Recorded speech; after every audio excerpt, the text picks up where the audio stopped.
Di tengah panasnya atmosfer politik Kabupaten Pati, Jawa Tengah, sebuah peristiwa besar terjadi pada Rabu, 13 Agustus 2025. Ribuan warga yang tergabung dalam Aliansi Masyarakat Pati Bersatu memenuhi area kantor Bupati dan gedung DPRD Pati menuntut Bupati Sudewo untuk mundur dari jabatannya. Demonstrasi ini bukan hanya sekadar aksi protes biasa, melainkan sebuah gelombang pergerakan masyarakat yang lahir dari akumulasi ketidakpuasan terhadap kebijakan dan kepemimpinan Sudewo. Dalam video kali ini, kita akan mengupas tuntas fakta-fakta di balik demo besar yang mengguncang Pati, mengurai alasan di balik kemarahan warga, kronologi kejadian, hingga dampak politik yang ditimbulkan. Akar persoalan yang memicu demo besar ini bermula dari kebijakan kenaikan pajak bumi dan bangunan atau PBB yang diumumkan oleh pemerintah Kabupaten Pati. Kenaikan hingga 250% tersebut sontak memicu gelombang penolakan dari masyarakat. Warga merasa kebijakan itu sangat memberatkan, terlebih di tengah kondisi ekonomi yang belum sepenuhnya pulih pasca pandemi. Penolakan demi penolakan terus bergulir, suara-suara keberatan semakin menguat di media sosial, balai desa, hingga ruang publik. Berbagai elemen masyarakat Pati, mulai dari petani, pedagang, hingga tokoh masyarakat menyuarakan aspirasi mereka agar kebijakan ini dibatalkan. Tekanan masyarakat akhirnya memaksa Sudewo untuk mencabut kebijakan kenaikan PBB. Namun, pembatalan itu ternyata tidak cukup meredam kemarahan warga. Mereka menilai Sudewo telah kehilangan kepercayaan publik dan secara moral tidak layak lagi memimpin. Polemik lain pun mencuat, seperti pengisian jabatan direktur rumah sakit yang dianggap tidak transparan, serta persoalan anggaran yang dinilai bermasalah. Disinilah letak akar ketidakpuasan itu, bukan hanya soal pajak, melainkan akumulasi dari berbagai kebijakan dan tindakan yang dianggap tidak berpihak kepada rakyat. Pada hari aksi, suasana di depan kantor Bupati Pati begitu tegang. Massa mulai berkumpul sejak pagi, membawa poster-poster tuntutan, spanduk dan suara-suara lantang yang meminta Sudewo segera mundur. Sekitar pukul 10.45, massa yang semakin membludak memaksa aparat keamanan meningkatkan pengawalan. Namun, tensi massa tak terbendung. Bentrokan pun pecah di depan gerbang kantor dewan. Massa mendesak agar Sudewo menemui mereka secara langsung. Namun sang bupati tak kunjung muncul. Kekecewaan pun berubah menjadi kemarahan. Botol air mineral dan benda tumpul mulai dilemparkan ke arah gedung dewan. Aparat membalas dengan meriam air, mencoba mengendalikan situasi yang semakin panas. Saling balas terjadi antara massa dan aparat, menciptakan adegan mencekam di pusat pemerintah Kabupaten Pati. Dalam kekacauan tersebut, sebagian massa berhasil menerobos masuk ke dalam kantor bupati dan gedung DPRD. Di dalam gedung, sejumlah barang dirusak. Pot-pot tanaman dipecahkan, tanah dan serpihan berserakan di lantai, menunjukkan betapa besarnya amarah dan kekecewaan yang dialami warga. Sementara itu, di luar gedung, suasana tetap panas.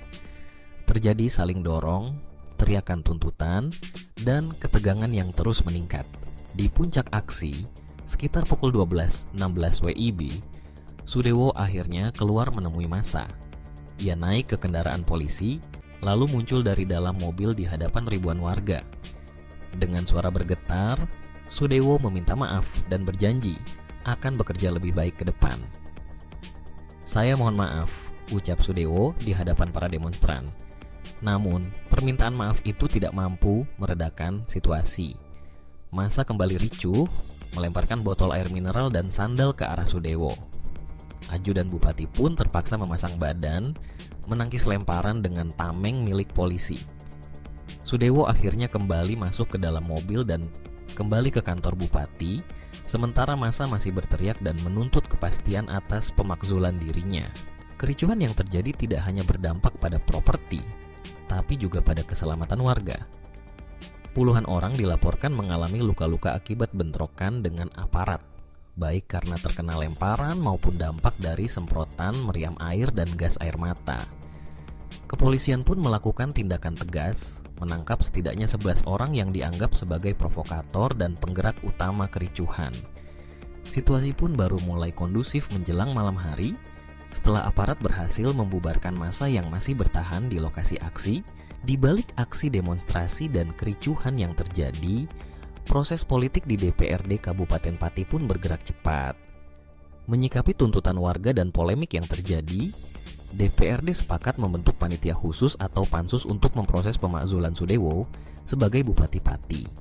Hak angket pun digulirkan sebagai upaya memeriksa kebijakan dan tindakan Sudewo selama menjabat. Ketua fraksi PKS, Narso, menyebutkan bahwa pemakzulan diajukan karena adanya pelanggaran janji sumpah jabatan dan ketidaktransparan dalam pengelolaan pemerintahan. Anggota DPRD dari Partai Demokrat, Joni Kurnianto, juga menegaskan bahwa hak angket merupakan respons atas kegaduhan yang telah terjadi di Pati. Dari fraksi Gerindra, Yeti menyatakan bahwa hak angket penting untuk memastikan pemerintahan berjalan dengan transparan dan kondusif. Fraksi PKB, Mahdun, menyoroti bahwa kebijakan Sudewo tidak berpihak pada masyarakat, sehingga perlu kehati-hatian dalam membuat kebijakan ke depan. Ketua DPRD Pati, Ali Badrudi, akhirnya mengetok palu untuk pembentukan pansus pemakzulan. Rapat paripurna digelar membahas kebijakan Sudewo dan rencana pengusutan lebih lanjut melalui pansus. Langkah ini menjadi titik balik penting dalam dinamika politik Pati, menandai babak baru proses akuntabilitas dan transparansi pemerintahan. Hak angket dan pansus bukan hanya sekadar proses politik, melainkan refleksi dari kegelisahan publik yang menuntut perubahan. Dari rangkaian peristiwa ini, ada beberapa fakta penting yang perlu dicatat. Pertama, demonstrasi besar di Pati merupakan manifestasi nyata dari kekecewaan warga terhadap kepemimpinan Sudewo.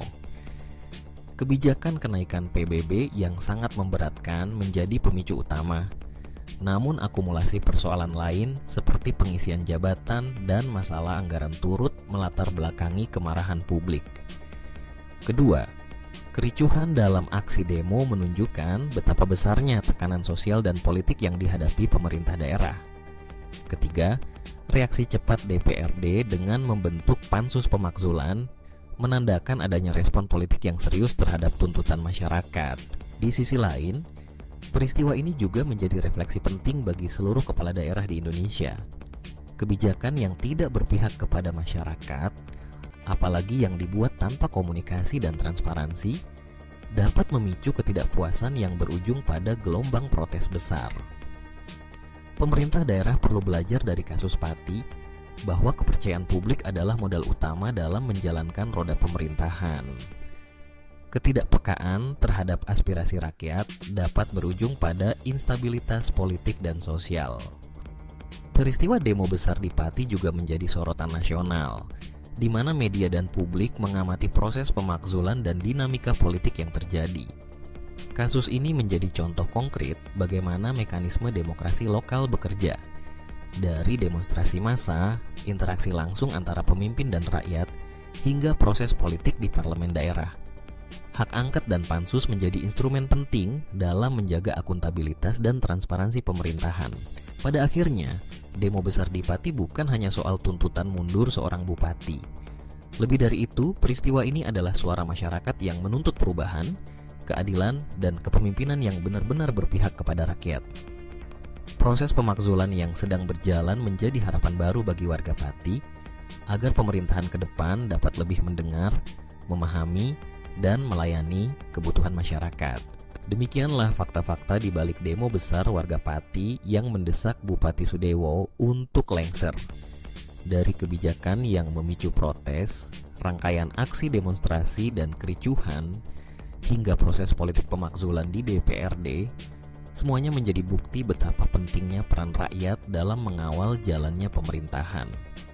Semoga peristiwa ini menjadi pelajaran berharga bagi semua pemimpin daerah di Indonesia, agar senantiasa menjaga amanah dan kepercayaan publik demi terciptanya tata kelola pemerintahan yang lebih baik